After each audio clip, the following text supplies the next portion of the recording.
কোন কোন সরকারি অফিস কোন কোন দলের অফিসে পরিণত হয়েছে। এই প্রশাসন দিয়ে নিরপেক্ষ নির্বাচন হওয়া সম্ভব নয়। বাংলাদেশের মানুষ প্রায় 20 বছর হলো ভোট দিতে পারে না। মানুষের ভোটাধিকার নিশ্চিত করতে হবে।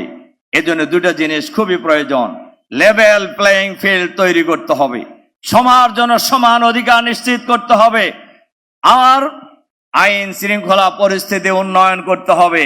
আমরা লক্ষ্য করে দেখছি কোন কোন এলাকায় ইতিমধ্যেই কোন কোন সরকারি অফিস কোন কোন দলের অফিসে পরিণত হয়েছে। এইটা সরকারের কাছে আছে, এ খবর সরকারের কাছে নাই তা নয়। কাজে এই প্রশাসন দিয়ে নিরপেক্ষ নির্বাচন হওয়া সম্ভব নয়। যেন তেন প্রকারের নির্বাচনের জন্য এই শহীদরা জীবন দেয় নাই, আহতরা আহত হয় নাই। আজকের এই সমাবেশে আমরা সরকারের কাছে আহ্বান জানাবো, মানুষের ভোটাধিকার নিশ্চিত করার জন্য কার্যকর ব্যবস্থা গ্রহণ করুন। আমাদের স্বরাষ্ট্র উপদেষ্টা মহোদয় বারবার বলছেন আমরা নির্বাচনের জন্য প্রস্তুত। কি প্রস্তুত আপনি? আপনি আইন শৃঙ্খলা ঠিক করতে পারেন না আর আপনি নির্বাচন করবেন সুষ্ঠু?